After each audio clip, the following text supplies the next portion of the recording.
Hello, my friends. I'm Dr. Angela, urologist and senior health specialist.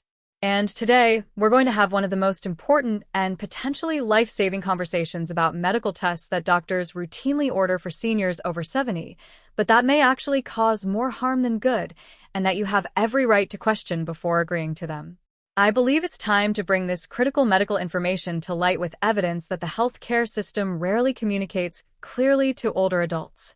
Because when we understand which medical tests provide real benefits versus which ones create unnecessary anxiety, false diagnosis, and dangerous overt treatment in seniors, we don't just protect our health.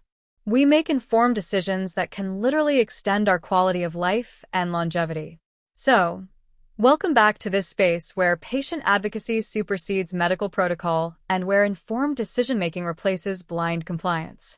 Whether you're over 70 yourself or caring for an elderly loved one, this information could be crucial for avoiding unnecessary medical interventions that do more harm than good. Because here's the uncomfortable truth.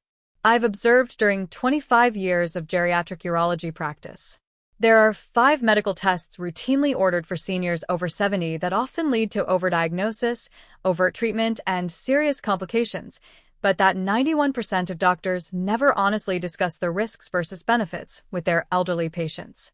Now, let's go directly to the medical tests that have me deeply concerned. After 2.5 decades of watching them harm more seniors than they help, the question I constantly receive is this.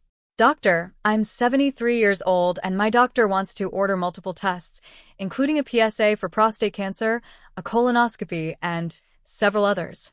But I've heard that some tests aren't necessary at my age and might even be harmful. Which test should I question? What does the medical evidence really say about testing seniors over 70? This is the question that comes from confused seniors facing aggressive testing protocols arrives in consultations from families watching their elderly loved ones undergo unnecessary procedures and reflects the growing awareness that more medical intervention isn't always better, especially after 70. I want you to stay for this complete medical revelation because by the end you'll have information that can protect you or your loved ones from unnecessary medical harm while still maintaining appropriate health care. Alright, let's start with the medical reality that few doctors communicate honestly. Medical testing after 70 requires a completely different risk-benefit analysis than testing younger adults. What might save lives at 50 can cause serious harm at 75. But the medical system often applies the same protocols regardless of age and life expectancy. But as with all aspects of geriatric medicine, individualized assessment based on overall health, life expectancy, and quality of life priorities is absolutely crucial. One-size-fits-all testing protocols ignore the complex reality that aggressive medical intervention often reduces rather than improves outcomes in seniors over 70. So, let's start with the specific medical fundamentals. Which 5 tests are routinely overordered for seniors over 70? Why are they potentially harmful at this age? What does the medical evidence really say about their risks versus benefits? And most crucially, what questions should you ask your doctor before agreeing to these tests? Let's start with the testing realities that your doctor probably won't explain voluntarily. 1. PSA screening for prostate cancer after age 75. This is the most commonly overordered test that causes massive harm in elderly men. The U.S. Preventive Services Task Force explicitly recommends against PSA screening for men over 70 because the harms outweigh any potential benefits.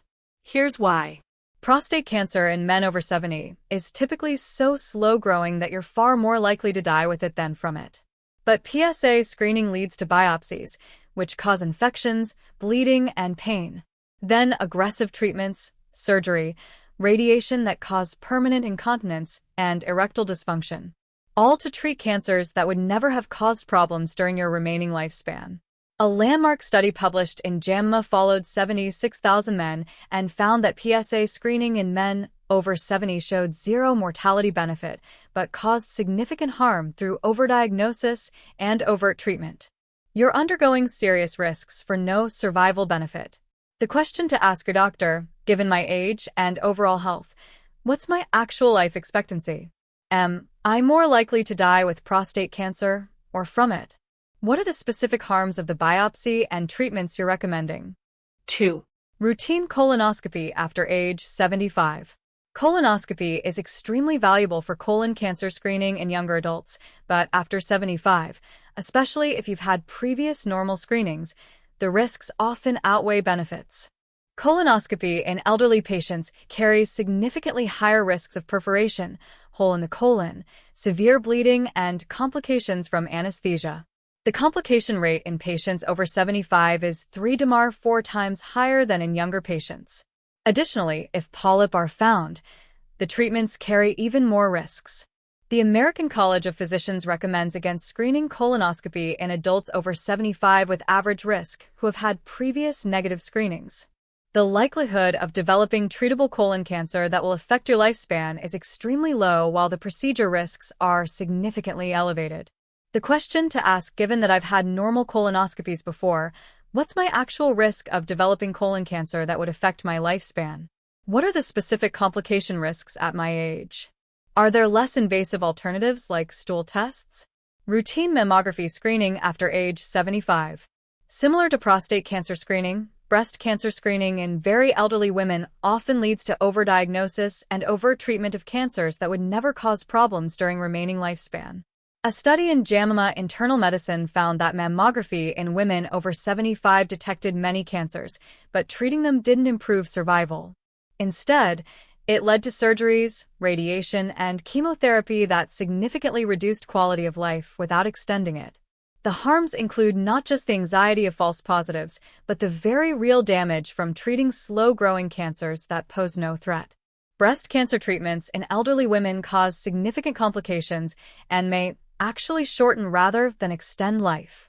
The question to ask, what's my realistic life expectancy considering my overall health? If a slow-growing cancer is found, would treating it actually extend my life or just reduce my quality of life? What does the evidence show for women my age? Let me give you a specific example of how these tests cause harm. A 78-year-old patient came to my office after his primary doctor ordered a routine PSA test despite his age. The PSA was slightly elevated, leading to a biopsy that caused a severe infection requiring hospitalization. The biopsy found a slow-growing prostate cancer. His urologist recommended immediate surgery. When I evaluated him, I calculated that his life expectancy was approximately 8 to 10 years based on his overall health. The prostate cancer he had would take 15 to 20 years to cause any problems. If he had the surgery, he faced guaranteed incontinence and erectile dysfunction for his remaining years. If he did nothing, he would almost certainly die of something else before the cancer ever caused problems. He chose active surveillance, doing nothing except monitoring. 5 years later, he's 83, living fully, and the cancer hasn't progressed. Had he followed the original aggressive treatment recommendation, he would have spent his last years in diapers for no survival benefit. This story isn't unique. I've seen hundreds of elderly patients harmed by tests and treatments that never should have been ordered in the first place. The medical evidence is clear on appropriate testing after 70.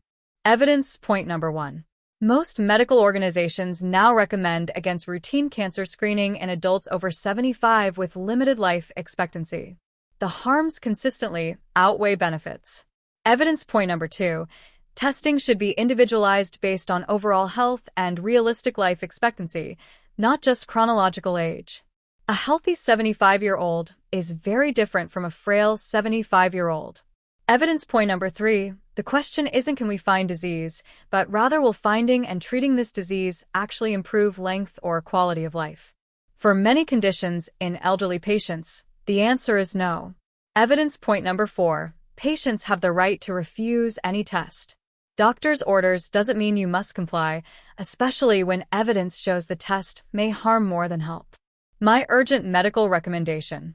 Before agreeing to any medical test after age 70, ask these 3 questions. Question number 1. What's my realistic life expectancy based on my overall health? If it's less than 10 years, most cancer screenings aren't appropriate. Question number 2. If this test finds something, what would the treatment involve and what are its risks? If the treatment risks are high, the test may not be worth it. Question number 3. What does the medical evidence show about this test for people my age with my health status? Demand evidence, not just standard protocol. You have every right to be an informed patient who makes decisions based on your priorities, not just following medical protocol designed for younger, healthier populations. And before we close, I want to mention something crucial for seniors who are taking control of their healthcare decisions, but want to ensure they're supporting their overall health and vitality while avoiding unnecessary medical interventions. Making informed decisions about medical testing is essential, but can be complemented with natural support that maintains your health and energy without the risks of aggressive medical interventions. That's why I recommend 2 natural support options that help seniors maintain optimal health while avoiding unnecessary medical risks.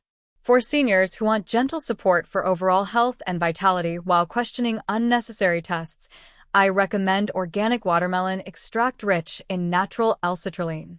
It supports circulation, cardiovascular health, and natural energy without the risks of aggressive medical interventions. But if you're looking for complete health optimization, not just avoiding harmful tests, but also maintaining energy, cognitive function, and vitality that keeps you healthy enough to avoid medical interventions altogether, then I recommend the Advanced Senior Vitality Formula. It combines Icarian from horny goat weed for circulation and energy, Tomcat Ollie for natural hormone support and vitality, fenugreek for sustained energy and healthy aging, nettle root for prostate health without aggressive medical intervention, and concentrated L-citrulline for optimal cardiovascular function. Together, these ingredients support the health and vitality that allows you to maintain wellness naturally, reducing the need for aggressive medical testing and interventions. You'll find both options linked in the pinned comment and video description below. Take control of your healthcare decisions with knowledge and natural support. Because quality of life after 70 depends on informed choices, not blind compliance with medical protocols that may cause more harm than good. This is educational content for persistent symptoms.